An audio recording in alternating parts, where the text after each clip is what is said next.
Oh, yeah. Thanks for being here, man. Northern California, Cypress, Texas, Maryland. Glad you guys are all coming to hang out with us. My mom is from Beverly, Massachusetts. It's a good place. It's a good place to be. Anyway, so we're going to get going. Let me make sure we get the right camera selected. There we go. Yeah. I think we got it now. Yeah, and man, this is a workshop that I'm really glad you're here because last time we did this, literally we got off the phone. Someone texted us and said, hey, we just did what you talked about in your workshop and just saved $600. And probably a bunch of you saw that because I think we put that on the sign up page, but I'm like, yes. That's amazing. I mean, that's amazing. That's a fast acting person. Yeah. So take action. This is valuable stuff that we're talking about. And it's stuff that literally can do that for you as well as way more because some of these things that we're going to be talking about are just so potent and powerful and can have such a big impact on, on your financial life. And that's our goal. And it's easy to miss simple things. It's easy to just be like, well, that's not going to make that big of a dent. But I feel like it does make a big dent. Yeah. There's a catchphrase on like a design show and it's like the small moves are the big moves. I feel like that's accurate. I really do. I think it's Small true. moves are the big moves. So little housekeeping before we dive in. We're going to shoot for about an hour tonight. That's our goal to kind of nail down. If you would like lifetime access to the workshop and the slides and all that stuff, we'll paste a link in the chat. We have Lauren and Dylan and I believe Caden from our team are all going to be helping out in the comments. Everybody's here tonight. We're all going to be hanging out.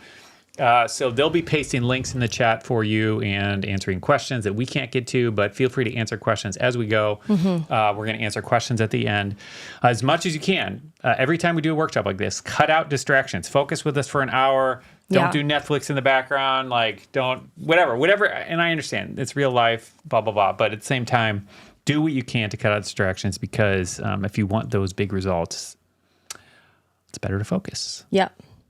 So that's right. And again, while you're getting on this for free, we charge for this. This is a program that we charge for, that people pay for on a regular basis. And you are one of the blessed ones who get to get in here for free. So act like you're paying for it, because if you paid money for it, you would, again, not be distracted and be focused and everything else like that. Right. Yeah. We do have a promotion that we're running, and normally when we do one of these, we have some sort of promotion. We like to coincide them with the sale, or let them coincide with the sale and a promotion that we're running. So we'll talk about at the end, answer questions if you have any about any of that, answer questions about what we're talking about, all the stuff. You know, and our goal is really to just give you as much value over this next 60 minutes. To just absolutely change your financial life. That's the goal. And I was going to say, we usually get to questions at the end. So if you have a question in the middle of something that we're saying, would you make sure that there's context with it so that when we go to answer it at the end, we remember what we were talking about? That is helpful. Yeah, that would be great. Like, what's the name of that? Right. Those are questions that will be challenging for us to answer. I don't know. We're going to be doing some giveaways as well, 2 $50 Amazon gift cards, and actually a few more. We're lots of different stuff, but we'll leave it there. So I'm going to assume that you probably know who we are. So I'm not going to go into a big introduction. We just kind of dive into what we're talking about. If you don't, my name is Bob. This is Linda. And we've been talking about money for over 15 years. There, we have a book. Simple Money, Rich Life. We have a book and courses. Our kids, it's really funny. They all want to write a book now that we did. It is so cute. It's really sweet. So they've all written Simple Money, Rich Life, like books. 2.0. But it's like with their name on it. It's like got cats in there, and you know, this is my picture of a cat, and the cat is walking through the backyard or something. You know, it's really cute. Yeah. So they're little. They're young. It's like 15-year-olds. Yeah, those are our teenagers. So a little bit of what we're going to be covering. We're going to be covering a specific decluttering approach that we've applied to our spending that we stole from the decluttering movement that has saved us tens of thousands of dollars. Yeah. And I hope it does that for you. We're going to help you identify some of your biggest and messiest money opportunities using this RFC matrix. And again, this is kind of what we stole from them. We're going to be talking about how to manage, like, really some of your biggest opportunities with an 80-20 approach to budgeting, really, and like how to declutter your spending with that. And then we're going to talk about how to have spend more on what brings you joy. You know, this is something that I think a lot of us are like, it's easy to pinch pennies to death, but how do you actually have more when finance is a little bit tight to spend on the things that you love? And also, this is a great thing to pull your maybe uninterested spouse in for, if you have those people, because it's easy when the finance conversation comes up for the one who's a little bit more, don't put me in a box, don't restrain me or whatever, to feel like all this is going to do is make it so I can't spend money on the things that I love. And that is the opposite of what we teach and the opposite of how we do things. So this might be a good conversation to pull them in on. Yeah, that sounds great. Yeah. So what we're going to start with, I want you to write out, this is the first part of this workshop-ishness. I want you to write out a few areas. So grab a piece of paper, grab your phone, whatever thing, blah, blah, blah. Write out a few areas where you would like to spend more money. Clothes. Okay, clothes. For me, it's Saws. Probably not clothes. No, the garden right now. It's probably the garden. You are quite excited about the garden. Well, you're excited about planting roses, so I am excited about planting rose bushes. You might want to spend some more on that. But what are those things? Is it decorating your house, traveling, photography, golf, getting donuts every Saturday? Yep. Nice date nights with your spouse. Right. So write that out. Let's write out some of those ideas. You can share them in the chat. We'd love to hear what some of those things are for you. I'm going to scroll down. Oh, wow. Hi from Japan. Man. Greetings from Jihan. Man, I used to know how to say hello in Japanese, and I don't Then you remember. Don't anymore. It doesn't matter. It's like saying hi. Does that really prove anything of significance? But thank you for being here. Anyway. All right. So, yes. Okay. Great. Okay. Now, so write some areas down there. And I want you to write down now areas that you'd love to give more to. Like what ministries, organizations would you love to be able to give more to? Okay? So spend a little time doing that. And then I'll ask you the next question as well. Like what is on your bucket list that you're like, I would love to be able to do that? Paris. Great. Whatever the thing is, like what is on your bucket list that's like, I would love to be able to do this. Yeah. And I want you to think about these things and hopefully... Yeah, the goal isn't to put this in a position where it's like, that feels impossible and I'll never be able to do it. Like, the point of all this is to help you see how you could actually do this. And that's part of what we're working on with it. Yeah. Okay, so I'm seeing some things like Taylor Swift tickets. Those are not cheap. They're not cheap. You could buy a old car for the price of some of them. Yeah, we did have a bucket list item, which was to see Coldplay. And I was like, yeah, let's go see Coldplay. And then I saw the price of the tickets and I was like, ooh. But we did. But we did it. We did. Using some of the things we talked about in here. Yes. So, yes. All right. I'm hearing some things. Bible Human translations trafficking. from the Bible list. That's great. Remodeling your home, list. coffee date nights, better quality food, good vitamin. Yeah. Konnichiwa. There you go. Found it. That's what it was. Why did we not know that? I don't know. That feels like real dumb Americans. I don't speak Japanese. It's like there's a lot of languages. It's not a regular I don't know thing, hello. but that feels silly, honestly. Anyway. Okay. Thank you. We've talked a little bit about ours. Mm-hmm. Anybody from our team, Lauren, Dylan, Caden, you want to give some examples of things you might want to know or that you would put on your list? Throw it in the chat for us. Okay. Now, I want to get to what we call the chaos loop. Okay. And this is basically the downward financial spiral that we spent many years in and that far too many people do, where you have a triggering event.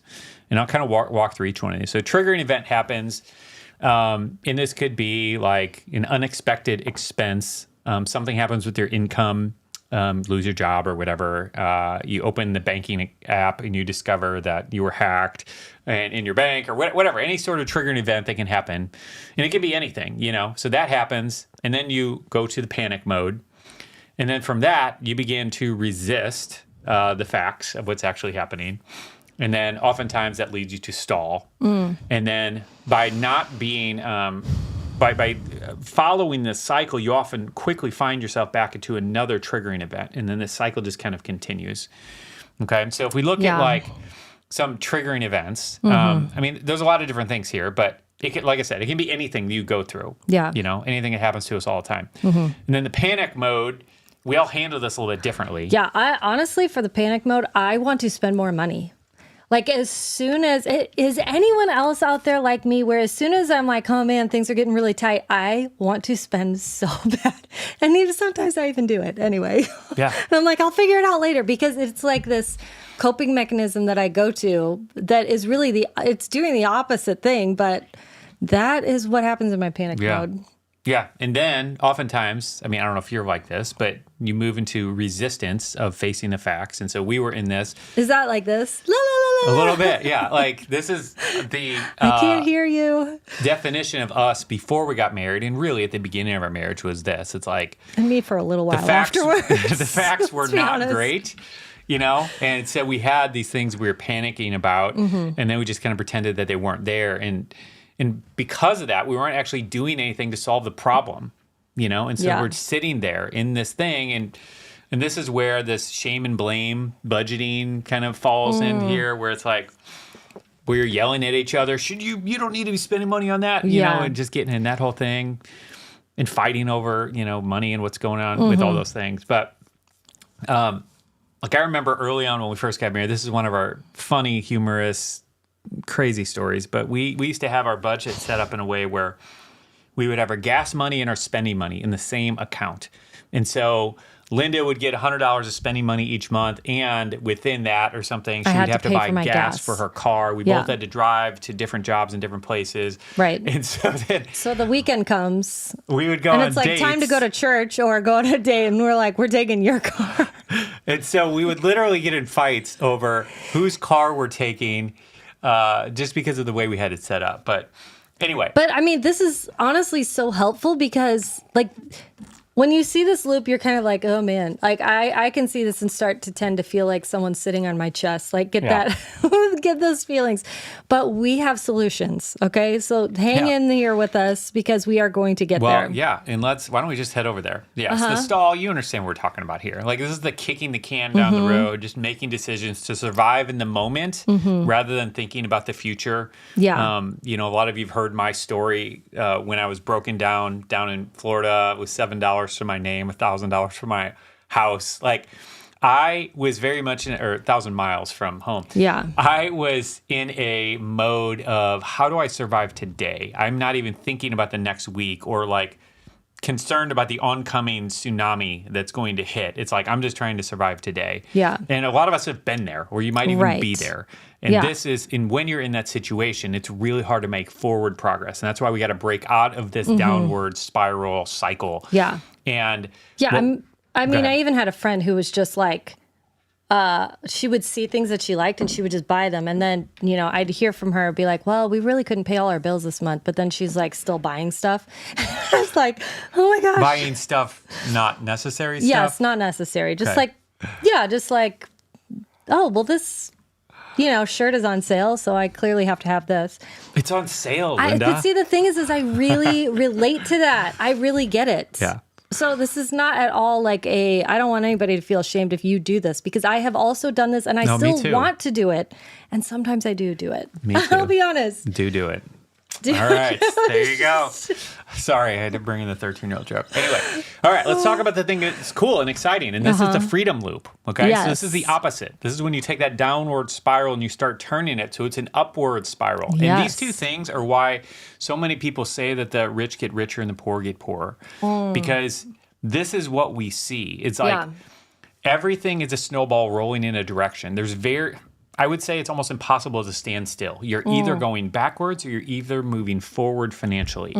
Okay? And so when you are on this downward spiral, it's like we need to, it's like the big flywheel thing. You get Price is Right. You start spinning that thing. It's like there's so much momentum carrying it that sometimes it's going to be hard to stop. But you're going to have to rub your hands on it. It's going to keep going every hand. But eventually you're going to slow that thing down, and then you're going to be pushed it the opposite direction. And that's what we're talking about. Hey, look at the camera. The camera's right there. Well, I want to look at this. I'm sorry. I'll try to look at the camera a little bit more too. Anyway. Okay. So. Move it over. My camera coach over here. Anyway, so the whole previous thing that we were just talking about, that downward spiral, this is a reactive thing, okay? We're waiting for another trigger. We're waiting for the shoe drop. And what we're trying to do is move to the proactive thing. Yeah. Where we're looking for the opportunities so we can move forward, okay? Yes. And so this cycle is a little bit different. because we're starting with the next big opportunity for us to move through, okay?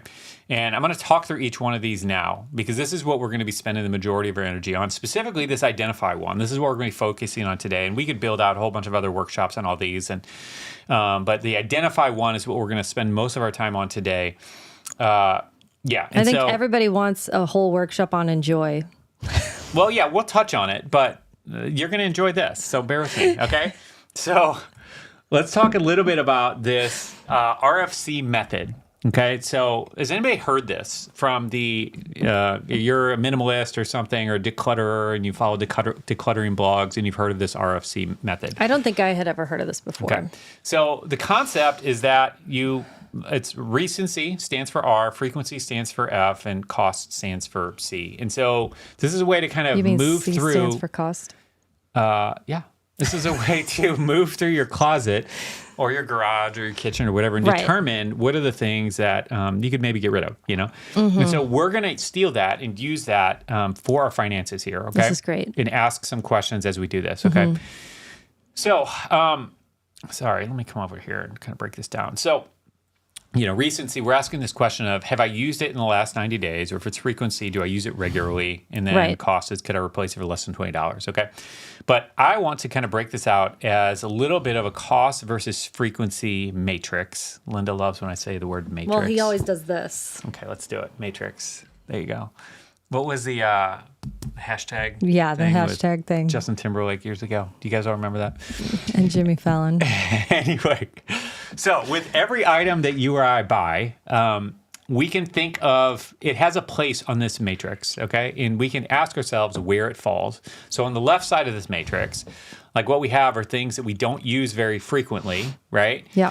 And on the right side, we have things that we are using all the time, right?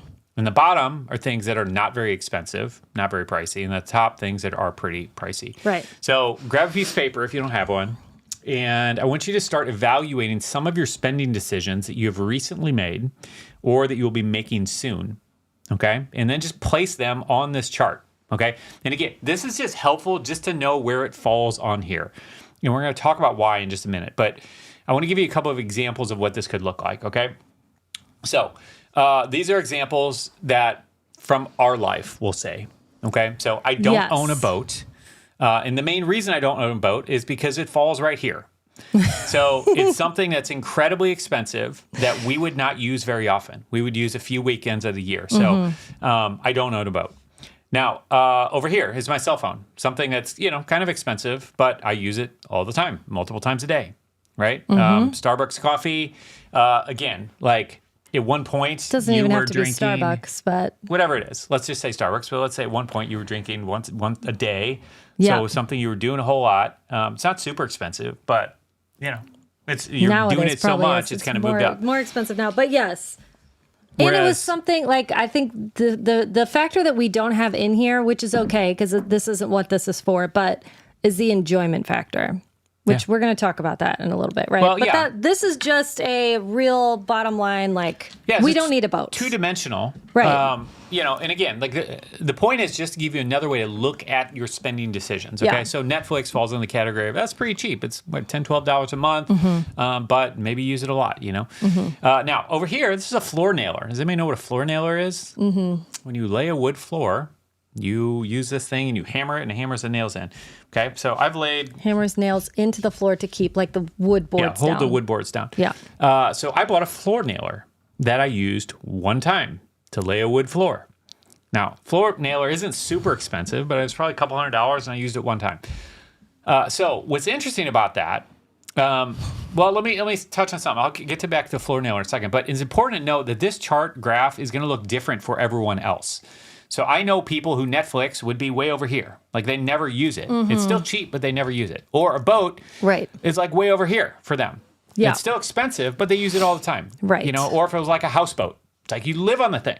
Okay. Right. So it's like worth it. That's just very different. And so that decision to buy a boat is so much different depending on where it falls on this graph for you. And that's what's important for you to know for you where things fall on this chart. So it gives you a framework to be able to make better decisions. Right. Okay. And the goal should be to be able to move things, really out to maximize the value that you're getting out of things. So this top left corner is where we want to avoid these things that are super expensive that we are just not using that often. Like this is the stuff that we want to avoid. And this is the area that really should be the rent or the borrow zone. Okay. These are the things where it's like, it makes sense for us to rent a boat because yes, it's expensive to rent a boat. It's once a year or once every 5 years or, whatever. Yeah. Yeah. And I could have gone to Home Depot and rented this floor nailer for a whole lot less than it cost me to buy it. Right. And that's what I probably should have done, And another thing that's interesting to note here is that as life changes, things might slide from left to right or vice versa. Yeah. Okay. So like, what are the things in your life that used to be on the right side, but now are over here? Okay. So for me, guitars used to be over here, like a guitar and amp and pedals and all that stuff. Like I used to play all the time and I used to use it all the time. And now I pick it up a couple times a year. And so it's just moved and shifted. Is there one behind over me? to this side there used to be here. one behind me on this wall, but you took that down. Moved around a little bit. But the point is, like, what are those things? Like, so for me, another one was a motorcycle. I had a motorcycle. We had a 50cc scooter. And they were so much fun. Yeah. It's something that it's like, it's not bad. I wish that we used it. We just didn't. And so it was Once kind of like, kids, it's time to say goodbye. So, and we can still do it, but it's at this point in our life, it makes more sense for us to probably rent or borrow them. Okay. But there might be a point, as soon as the kids get out, then Lynn and I are going to do a motorcycle tour across the whole country. I'm just telling you about this. Are you ready? Oh, wow. We're going to go through the Southwest, Not me. I'm go going through on a West 50cc Texas. scooter. Okay. Well, we'll do that too if you want. How long would that take to make a loop around the country? You're like, me. Anyway, so this is the first kind of framework I want to give you to think about the purchases that you're making and where they fall into this, okay? Now, another way to kind of think through some of this stuff is the cost per use model, okay? You might have heard of this. This I found to be real, real helpful. But basically, you're taking the cost of an item and dividing it by the number of uses that you're going to get out of it. Any woman who likes to shop knows this rule. And you're getting a lot better at this, I feel like. And so, and this is one of those things. Like, everything we're talking about is theoretical. Like, this isn't stuff where you're getting down to the exact thing. Like, you are never going to know the exact cost per use of an item. That's not the point. The point is to use it as a general framework to be able to shift and adjust your decision making and make better buying decisions. Yeah. Okay. Yeah.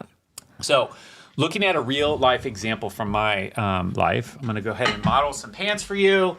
These are my Lululemon pants. You can't see that much. I was going to say. But anyway, these are a pair of joggers that I bought from the expensive store called Lululemon. Okay.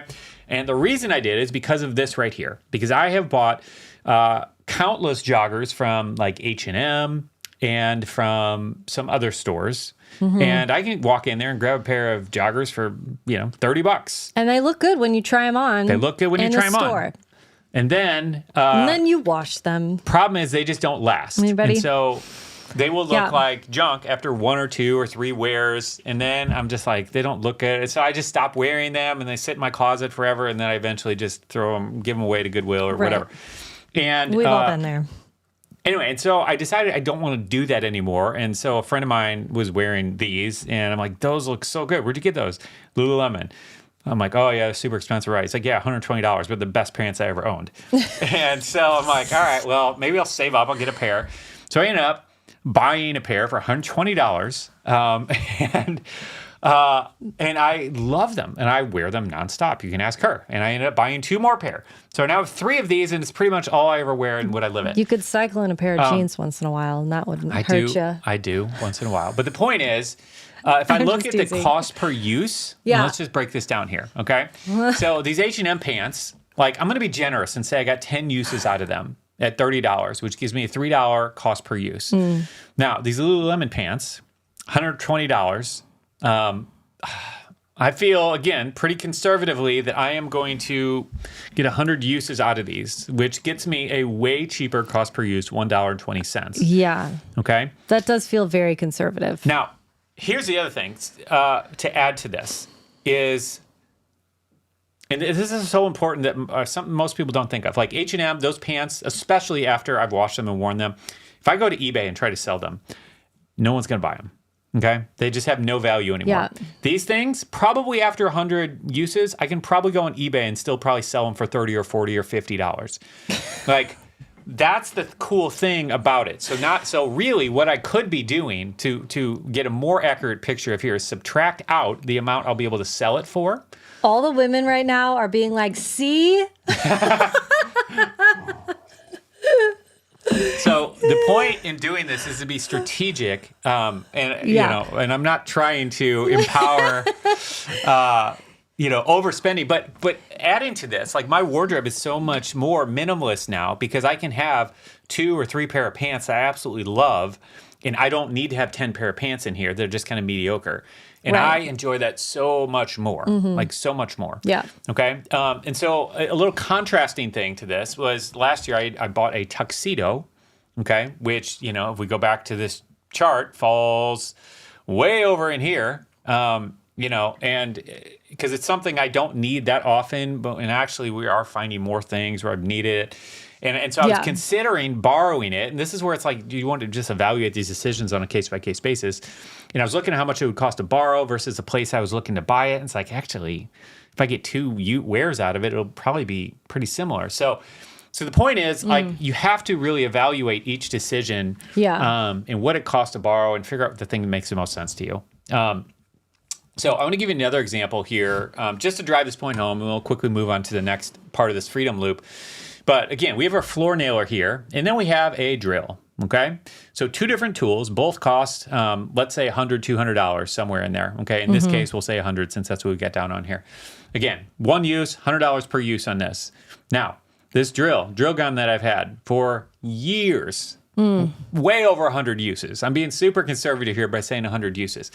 So to say that it would be $1 per use is not even close. It's probably something like 25 cents or maybe even 10 cents at this point. I use it multiple times a week. And so the point is, like, just to evaluate your spending through these decisions, it just really, really helps a lot. Okay? Jenna, yeah. I don't know how long ago you bought those Lululemon leggings, but if I were you, I would take them back. Because even if you just get a store credit and just be like, they just don't work for me. Even if you just get a store credit, you can get a sweatshirt or something else. All right. And this is not an advertisement for Lululemon. I don't care what the thing is. Like, if you find something great at H&M, go get that. And I'm like, please take it back. Please take it back to them and be like, these will not stay up on my body. What can you do for me? There you go. Shopping advice from her. Yeah. So the point is, it's not necessarily to buy the most expensive thing. I'm just saying in this instance, it was a more expensive item that worked out to my benefit. And yeah, that's all. Yeah. All right. So phase 2 of this freedom loop is to manage. Okay. So after we identify the opportunities, we need to begin managing our spending, right? Okay. And so if we step back, what does it actually mean to manage something? That's a good question. And if you go to dictionary.com, it means to take charge or care of something. Yes. To take charge or care of something. And this reminds me of Matthew 25 and the parable of the talents tucked in there, okay? And that parable is a pretty strong clue that we have a responsibility to manage what we have been given, okay? And so a question I want to ask you, this is something I heard someone present this idea to a group of business owners. And it struck me. And he said, if you got fired as a CEO of your organization and a new one came in, what would they do right now? And what I like about this question is that it forces you to think about it through a different lens, not through what you're used to doing, not through what your patterns are, but to instead evaluate it through a lens of, what would someone else who's really good do? What would someone from the outside point out? Yeah, that's a problem, that's what I would fix. Because a lot of times we miss these things because we're so used to, this is just the way I do it, this is what I do, this is what I'm used to doing, blah, blah, blah. And those aren't really the best reasons to continue doing things. And so I want to apply this to our money now and ask this question when it comes to our money, okay? So if you hired someone to manage all of your money, what would they do differently than what you are doing right now?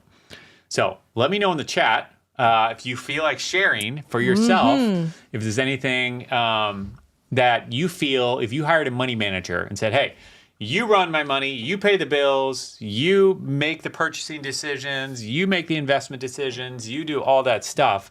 What would they do differently? I'd love to hear if you want to share anything in the chat. And if they managed it like you do, would you give them a raise or would you fire them? That's a good question to ask. That give me a raise. Because I can name many points in my life, if I'm honest, like I would fire someone who managed money the way I did. Pam says, tell me to break up with Amazon. Oh my That's gosh. hilarious. Yeah, so cut the grocery and eating out bill, create a budget. Yep, these are common ones. Yeah, because creating a budget is absolutely no-brainer. Like if you hired someone to come in and do it, like let's be real, there's no way they're going to manage your money without creating something. Like have you ever found, like I challenge you to find any sort of Fortune 500 company who doesn't have some sort of budget in place. And the reason that all of these corporations that, let's be honest, like their sole reason to exist is to make profit, the reason that they all have a budget is because it works. And so this is one of those things where it's like we can take a clue from what they're doing. Yeah. You know? And so I'm going to... Dina says, probably try to limit my giving. Well, I would fire that person immediately. I don't agree with that at all. Yeah. Well, and I mean, we have context that we're not sharing at this point. Sure, but, I guess that's true. Yeah, there's more to that conversation. Anyway, read our book, Simple My Rich Life. We'll help you get that cleared up. Anyway, so I'm going to share more about our most thorough solution to managing all of this. You know, that's what we're going to be talking about at the end in this promotion that we're running, all that stuff. But before we do that, I want to share a simple thing that you can start doing today that we also talk about in our book. It's called the one category budget. And what I love this is it is one of the simplest ways to start creating, building in a budget. This is the 80-20 approach to budgeting. You can think about it that way, where you get 80% of the results by only doing 20% of the work. And that's pretty exciting, right? Does anybody like that? The idea of getting 80% of the results of budgeting just by doing 20% of the work. And so that's what I love about this approach. And what it entails is that you identify the one category that you are spending the most in, or that you are not, maybe not that you're most likely to overspend in. I think it's a better way to say it. Now, what you do after that, okay, and let's say we'll use groceries as an example, because that's one for a lot of people. Like, let's honestly, for us. Oh yeah, this is still one of our hardest categories to rein in. Giselle says, fired, I'm fired. So let's say that you want to spend, I'm going to say $1,000 on groceries. You have a decent sized family. You want to spend $1,000 on groceries. Every month you're blowing past that by $300. You're spending $1,300. Okay. So what you want to do in this situation to do this one category budget, you don't need to create a crazy budget with all these different categories. You focus on that one category because that's the one that you're going to get the biggest bang for your buck, okay? Yeah. And so what you do is 3 different ways to handle this. So number 1, you open a separate checking account. The beginning of the month, when you get paid or whenever you get paid, you move in. Let's say you get paid once a month to make it simple. You transfer in $1,000 into that checking account. And that checking account becomes your groceries checking account. And so that's all you do. The only way you buy groceries or food comes out of that checking account. And what it does is it puts walls in place for you to bump up against and that you have to pay attention to. Yeah. And so now you're halfway through the month and you've already spent $700 or something. You know, it's like, all right, hey, we need to start reining things in because we got these walls in place and we're going to run out of money in this account. And so the point is you put some walls in place and it helps control and restrict that spending. And honestly, and anybody who's listening is like, I don't be restricted. Well, that's fine, but there's plenty of benefits to this, okay? Right. And it actually works out to your benefit. Like we're going to talk about just a little bit of how to use this for your benefit. Okay. Well, yeah, because like you also have to think about like that's not your only goal is to just not be restricted in a certain area. I think that's what I have learned from this is it's like I have other goals besides wanting to buy a bunch of clothes. Obviously, I've mentioned that a bunch. This is how we free up more money for the things you wrote down on your list at the beginning. Okay? Yes, because the problem is groceries are important to me. And if I spend my grocery money on shoes, then I'm real mad. Yeah. Yeah, and the problem is that most people, you wrote these things down on your list at the beginning, and you don't have the money available to do it because it's bleeding off into other areas. Yeah. And that's why this is so important to start reining in these areas of overspending, because when you don't have reins on it, it just is sloppy. And I'm speaking from experience. We had so many years of this where it's just like floating out in the ether and it's like a boat with leaky holes. But anyway, you just fill those holes, you put walls on it, and it doesn't even have to be that restrictive. You just need walls to bump up against, and that's it. And that contains it. And then now that leaves the extra money to put towards the things that you are excited about. So giving, or going to get donuts every week, or playing golf, or whatever the thing is, or saving for a trip to Paris, whatever the thing might be. All right, so that's one way to do it. The other way you could do it is just by getting a gift card. Go to the grocery store at the beginning of the month when you get paid. Somebody's asking if you use savings account. Sure. Yeah, it doesn't matter. I mean, what I like about the checking account is you could tie a debit card to it and just make it really, really simple, but it doesn't matter. So you could get a gift card for the grocery store, $1,000 each month, and then that is how you buy your groceries. Or you could even do like the cash envelope version, much simpler, but withdraw $1,000 cash, put in an envelope, that's your thing. So there's different ways to approach it, but the point is all the same. You're adding some walls, some friction to try to get you closer to where you want to be with your spending. Yep. All right. So moving on to the third piece of the freedom loop. This is where we're redirecting the surplus, like we were just talking about. Okay. So again, we're going back to what we wrote down at the beginning. And if we could tighten up your grocery budget by $100 to $200 a month, like what would you do with it? What would you do with it? Like, that's a fun question to ask, because again, it's really easy. And this is like all Americans. And I say all Americans because most of us are wealthy in terms of the, maybe not wealthy next to our neighbors and whatever, our brother-in-law or whatever, but we're wealthy in terms of the true accurate picture of worldwide wealth. The poverty line in America is, if you're on the poverty line in America, I think you're in the top 10% of the wealthiest people in the world. And so, and if you're making, I think it's if you're making $50,000 a year household income, I think you're in the top 96% wealthiest in the world, or I'm sorry, the top 3% or whatever. It might even be the top 2%. The point is, we're all wealthier than we realize. And so there's just so much money that's bleeding off, okay? And that's what we're trying to do with this. And so if we could free that up, the money, like because groceries is just one of those areas where it's like, it's so easy to just waste money at the grocery store. And we buy things we don't need and food that doesn't get eaten and gets thrown away or whatever. Like it's just easy to do, and we had an example in our book that we talked about where there was a guy who had cable TV. This was just one of those things where he ended up had cable TV, just wasn't watching it, and was spending about $150 a month on it. And so they evaluated the situation and realized, hey, we just kind of watch Netflix mostly anyway. Why don't we get rid of the cable? And at the same time, what he wrote on his list, what you did at the beginning, he wrote down on his list that he had wanted to take flying lessons. That was his bucket list item. And so he did the math and did the homework. He realized that he could start taking flying lessons for about $150 an hour. And meanwhile, he cut the cable by $150. So it's like he did that, freed up the $150, and then immediately could start applying towards something that was a bucket list thing for him that he always wanted to do. Yeah. So the point is, that's just one example. There's so many different things like that. Yeah. But Anyway, so once you begin redirecting your money that would otherwise be wasted, that's where the fun kind of all this really starts seeping in, and the enjoyment piece of it. Because, the goal is to enjoy putting your money towards the things that are important to you. Okay. And I'll tell you what, like that guy, once he saw the benefit of, let's just get rid of the waste of this cable that we're just not even watching anyway. And now I can do this thing I've dreamed about for my entire life. You do that one time and then you get hooked on this. You know what I mean? Absolutely. And I have never met anyone who didn't go through this cycle and have just get super excited about it. And that was what it did for us, And I was honestly just thinking about it like a swimming pool. And you had the unique experience of being in a swimming pool when it collapsed or something. Oh yeah.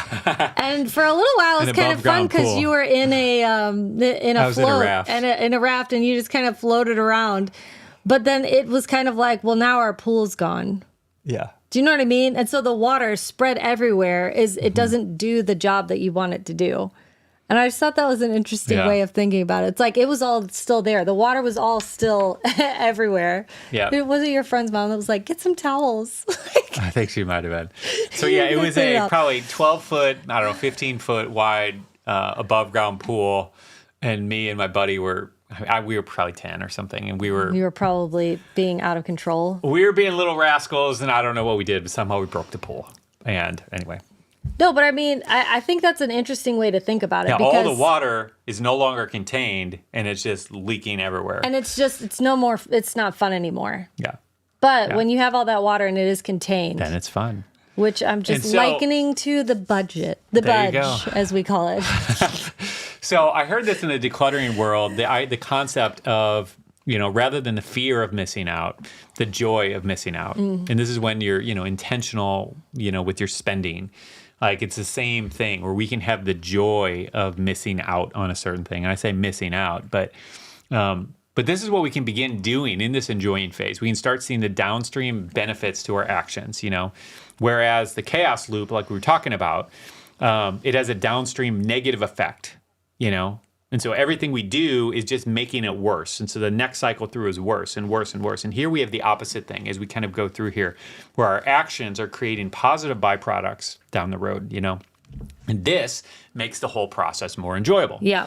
Right? Mm-hmm. So, and I remember the first time we went through this, like when we got married, we first made our first pass through this cycle.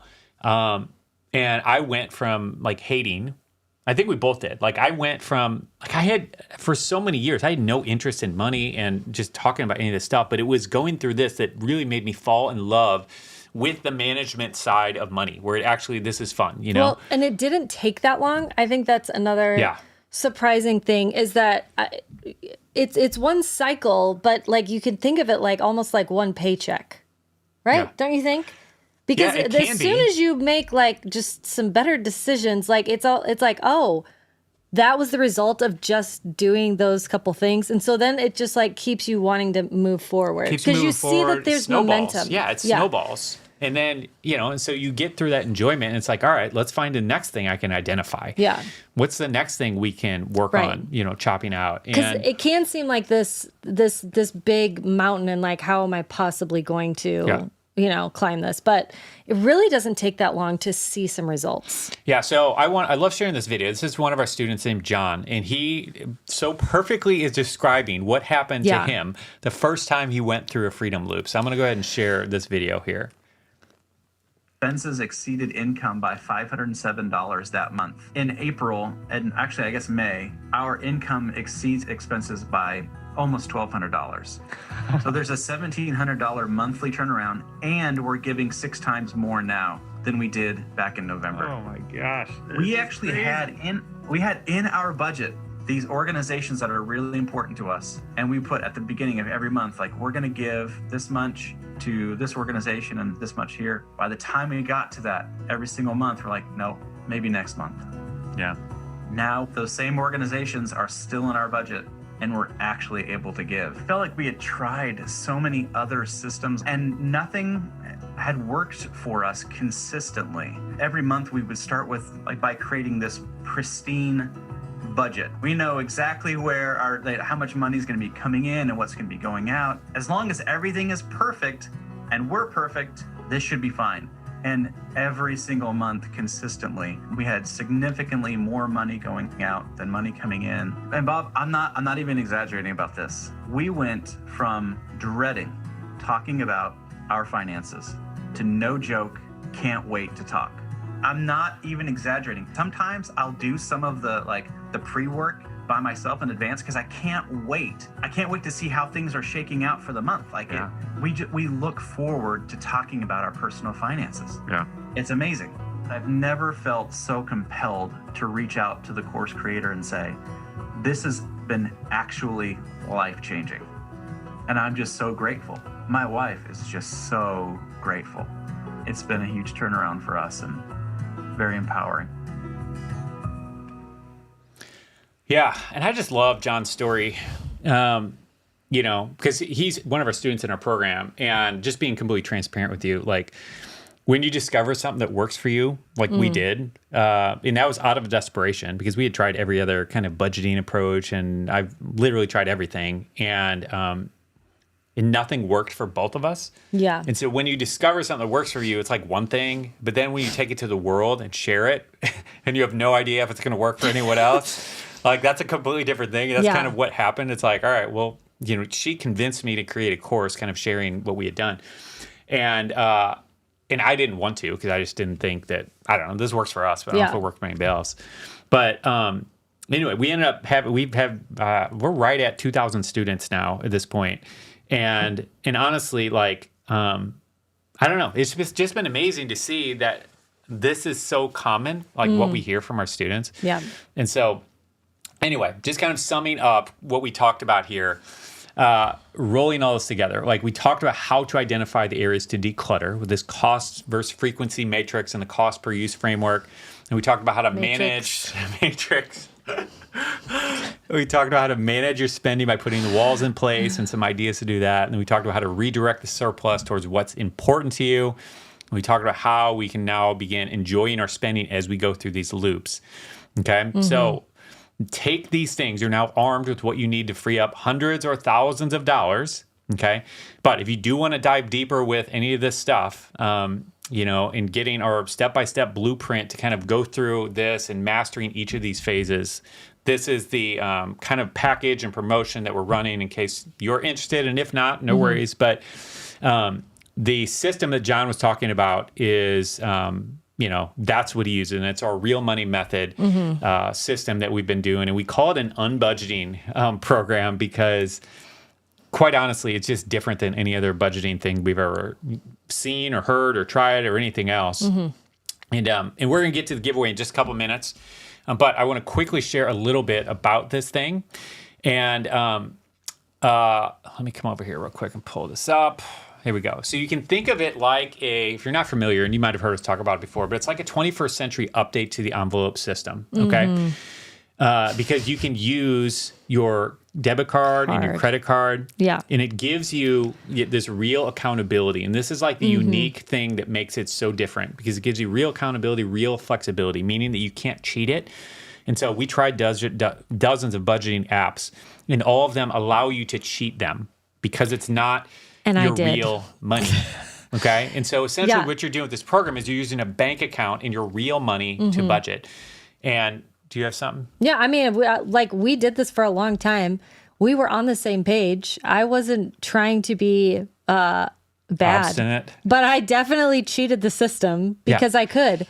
Yeah. Like I needed the accountability. Yeah, like all of the biggest, most well-known budgeting apps, like you'll connect them to your bank account, but at the end of the day, all of the categories are fake. They're not real. It's not real money. And so you overspend in a category, it doesn't mean that you've overdrawn your bank account. It just means that category turns red.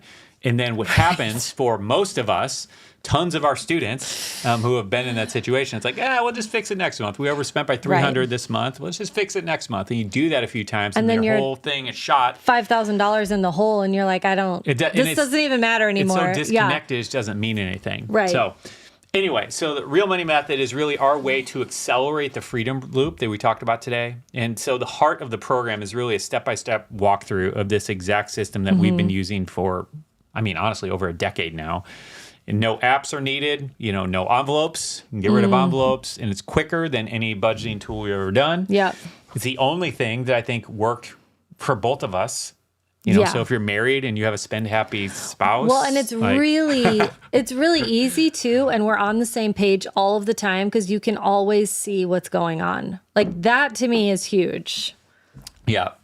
So just kind of looking at a few different things. So one of the first things we'll show you is how to quickly identify where your money's going, how to spot the biggest money-saving opportunities using a free app. Okay, we're going to show you one of the bonus things we're including here is how to get someone else to negotiate your bills for you. And some students save hundreds each month with this extra bonus training alone. We have another training in there. This really is, there's so much more than just like a little method to budget. It's really like, how can I make my life a lot easier in the way of finances? And saving money, I really do feel like you've put a lot of like hacks in there that that are going to make your life a lot easier. Boy, I've just honestly. nerded out on this stuff for like 15 years and put all of our best stuff in here. It's like, I mean this in like a kind of a funny way, but I think a lot of people are like, must be nice to be married to Bob because he does all this stuff for you. And I'm like, he actually put it in this course so that it's not just everything I've done for her, I've added in here. So it'll save you some time. But we also have a training in here on how I use this unique combination of 3 apps to save up to 50% on the online purchases that we make. And so both of these things are going to help you kind of identify and move forward. And then you're going to be able to manage, because we're going to show you the exact easiest way to keep your unexpected money triggers to a minimum, right? We're going to help you save hours each month and never have a late payment again with our bill payment optimizer. And then we're going to talk about how to redirect, because a lot of other budgeting tools, honestly, they just keep your money locked up. That's kind of what it comes down to. And so you're a slave to that budget. And so we're going to help you say yes with your money instead of always saying no and feeling like I can't say no. We're going to help you tell your money where you want it to go, to the things that are actually important to you, so you can spend more on what you love. This is the thing that really matters. It's not about creating 10 budgeting categories. It's like you need to create the ones that actually are bringing life to you. Well, and I think that's fill them up. That's in this course, right? It's teaching you how to make your budget work. Yeah. Like you can't have one that's going to suck the life out of you, and you can't have one that you're like, we're spending too much on groceries, so we're going to slash the whole thing in half. It's like it's unrealistic, and you're not going to be able to do it. So there's a lot of tips like that in there that is going to help you like actually be able to follow through and not lose your mind. Yeah. Yeah, we're talking about how to manage money when you have a variable or inconsistent income. This is a very difficult problem to solve, and I'm presenting my best solution that we've been using for 15 years, because we've been in that situation with an income that fluctuates up and down. So anyway, regardless of whether you have slim margins at this point or you just want to optimize and tweak it, like you're going to get plenty of real life ideas and inspiration to help you in your exact financial situation. Yeah. And then, of course, point of all this is to help you enjoy. And again, like I said, once we got through this process and saw it working, the momentum picks up. And then you're like John, like he was talking about in there. He said, Bob, I kid you not. Like we went from hating talking about finances to we can't wait to talk about money together. Like if you and your spouse are there and you're like dreading this, like this was the thing that it did it for us. It did it for them. And we've had so many students. We had another student come up to us and say, this course saved my marriage. For 17 years, they'd been married and fighting about money. And this was the thing that helped them. And like, to be honest, that's not why we created this. Like we didn't think. We had no idea. We didn't think it had that much, power, or what. I don't know if power is the right word, but you know what I'm saying.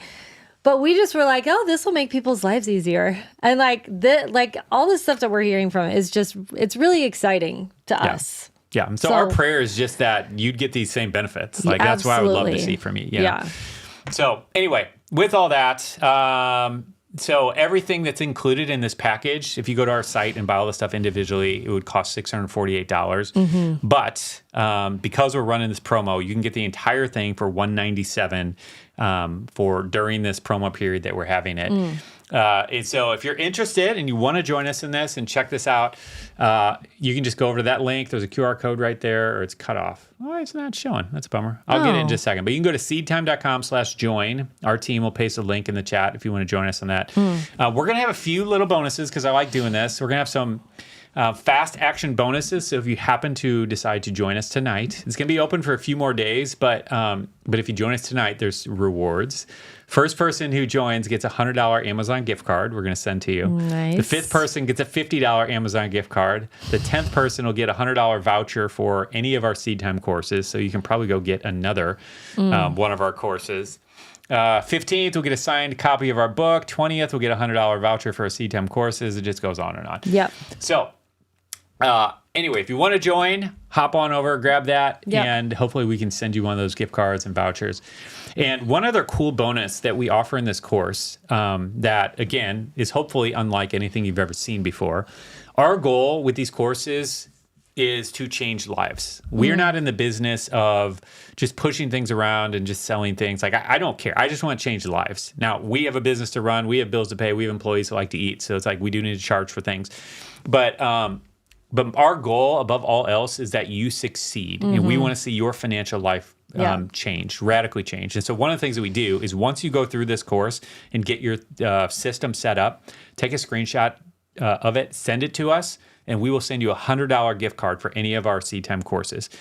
So the point is, we want you to do that. We're incenting you to do it and to take action on it. It doesn't take that long. Yes, it's a little bit of work, but it doesn't take that long. You'll get through it. You can get through watching the course in less than an hour, learning how to do it.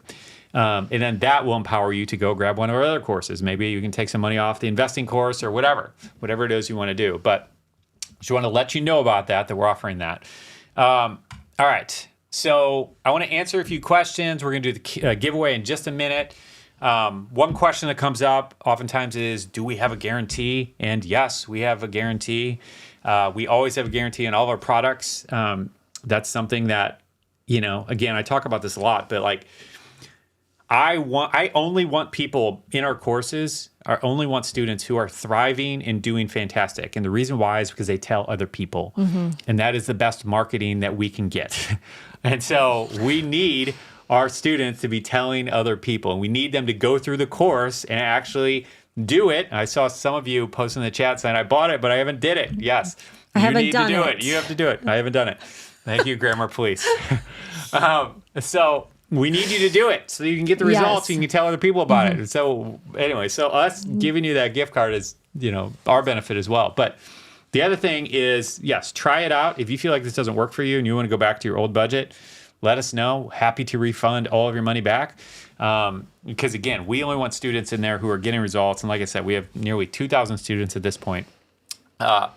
And one other thing that I'll add here too, in terms of a guarantee of it working for you, like we are so confident that this is going to work for you regardless of what current budget system you're using, that we sent an email out the other day. And I'll tell you this is kind of blowing our mind. So Dylan on our team went and started doing some research to determine how much money is required to solve world hunger. Okay. And he comes back and he tells me, he's like, I think it's $80 billion a year or something like that. I don't know what the exact number is, but I think it's about that. Okay. And then he went and did the math and divided that up by the number of American Christian households. Anybody want to guess how much it would take for, if all of the American Christian households gave a certain dollar amount per year, how much it would take to solve world hunger? Anybody want to take a stab at it? We got a little delay on this thing, so I might not wait for your answers. But I'll just tell you the answer. It's like $454 a year. It's less than 1% of the average American's income. So the point is, if all American households, American Christian households, not all American households, just Christian households in America, increase their giving by 1%. It's fascinating. And point that towards solving this problem of world hunger, it would be eliminated. So, and this is something that we talk about in the last chapter of our book. We have something we call the 1% challenge, where we're challenging everyone who reads our book to give 1% more each year and to begin saving and investing 1% more each year. You do that, you continue to do that. I all but guarantee you are going to have the most blessed financial life. It's just a great rhythm and pattern to do. Okay?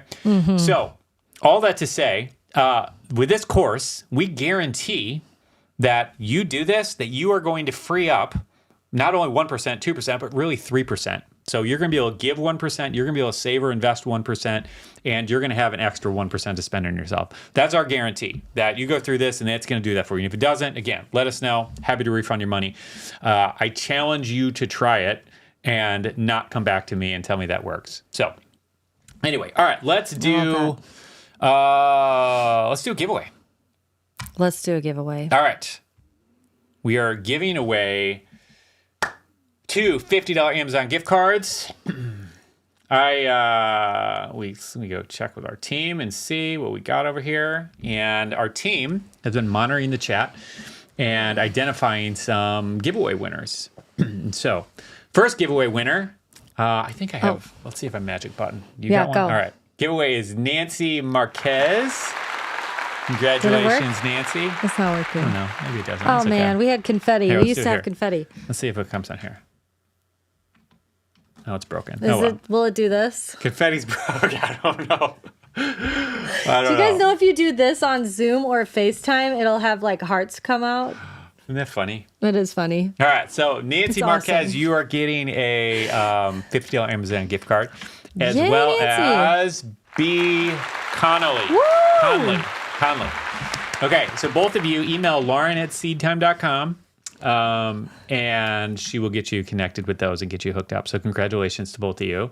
That's awesome. All right. So I have a few questions I want to answer with this. Oh, yeah. And real quick, I saw someone who just mentioned, like, let's not forget praying and inviting God into the conversation. And to that, I think we both just say a resounding absolutely yes. Like, that is the first thing we always go to, is just praying and asking the Lord to direct us in where we should be spending our money. And so Absolutely. when you're doing that, like when you are just starting a budget, like that is the most powerful thing you can do, is to ask the Lord to direct you in the steps that you need to be in, right? And so if it's like, we've been spending this much on groceries and we really know that it needs to be cut back, or whatever category it is, he can show you what to do. And it's so And he does. awesome. Yes, it's so And he awesome. Yeah, I just want to affirm that and let Yes. you guys know that we also, are big we're in fans of agreement. that. We're big absolutely fans. in agreement. And yeah, the other thing I would add there is, all of these exercises, as you're doing them, like take them to the Lord, because he's going to be able to provide insight that you might not be able to see. Yes. yourself, Have you ever been you know? like listening to somebody speak and all of a sudden it's like the Holy Spirit is speaking to you and they're not even saying the thing that the Holy Spirit is saying, but you're getting it? Do you know what I mean? Yeah. So it's like you just, it's almost like you're brainstorming and you're like, oh, I could do this, or this. And it's like this stuff just comes to you so easily. I mean, I really think that is the Lord trying to speak to us and show us how to do things in a new way. And I think hopefully that is honestly our prayer with this, is that this would lead you in that direction where we might be saying things, but you're hearing from the Lord on specific answers for your situation. Yeah, absolutely. Yeah. Free digs. Completely agree. That's one of the things I think is so powerful. Anytime you're having any financial discussions, starting them with prayer, ending with prayer, we're in complete agreement. Yes. All right. A couple of different questions. All right. So yes, this is the Real Money Plus package. This is a Real Money Plus package that we are talking about in here, along with some other bonuses and things like that. All right. Let me see. If you already have Real Money Standard, like the basic one, I think we call it basic. I forgot what we named it. Let us know. Email Lauren at SeedTime.com and we can help you get a code to Upgrade if you want to do it. Yep. Yes, if you want to get access to the recordings, like the workshop recording, you can still do that. Lauren, I don't know if you want to paste that link in down below. Great. Somebody was asking if the app that we have is applicable here in Japan. So this is not an app, just so we know. Yep. Just so you're aware. This is a method where you're using your own bank account that you have. And so That's what's great about it. yeah, so the system works. We have international students all over the world. We're well acquainted with the banks in the U.S. that work best for this, because there are certain banks that work better than others. And so I'm not sure specifically which ones in Japan work. But John, the one who we kind of had that testimonial from, he did not use the bank that we recommend, and he used one that might have even been a little bit more difficult. Like, I would never use that bank. And he got those results. So, and he saw is, amazing results. So yes, it doesn't matter as much as I like to think it matters, because I work really hard to create a system that is stupid simple. Yeah. That anyone can do. Like, I just want it to be so insanely quick and easy and simple, and so that's why we optimize for certain banks. that just work better. You can make it work without But that. yeah, you can. And we talk about all this in the course. We talk about what to look for in a bank to make it work. We talk about if your current bank will be able to make it work. We have a recommendation of a bunch of different banks that can work. We have a whole bunch of students outside of the U.S., Nicole, that are making it work. And at the end of the day, again, if you get in there and you feel like it's not going to work with your bank, just let us know. We'll refund your money. It's no big deal. All right. Let's see. All right. So does it work to use multiple savings accounts within your own bank? Yes. Yes, that's the gist of what we're doing, and so a lot of what we're teaching in the course is how to optimize this, how to simplify it, how to make it a smooth system where all these pieces work together, because it is more involved than just opening multiple savings accounts. Like there's a lot of different ways that we've set it up, where we've made the managing of transactions and the tracking of them like incredibly efficient and simple and all that stuff. So anyway, all right. I'm trying to see if we have any other questions coming in. Is true financial freedom different than the real money method? Yes. We just lost that question. Is that what you're going to say? Yes. Yeah, true financial freedom is, okay, so we have a book, Simple Money, Rich Life, and then we have the course, True Financial Freedom. And they sort of overlap and dovetail. Yeah, yes. Yep. And so real money method is exclusively about budgeting, if that makes sense. And then True Financial Freedom is sort of an overview of a holistic look. Yeah. Yes. It's our all-in-one course that covers all facets of really biblical personal finance. I think that's the best way to describe it. How do we manage our money in a way from the mindsets, the beliefs, as well as tons of practical application as well. Yeah. And so that's what True Financial Freedom is. True Financial Freedom is a class, too, that we teach in churches. And so, if you have a church, you want to bring it in, let us know. We'd love to serve your church with that. But yeah, you can buy it individually or go through that as a church or a small group. Or we have had some not-for-profits kind of go through, take their staff through and things like that. So anyway, all right, Kelly, this has been great. Glad I tuned in.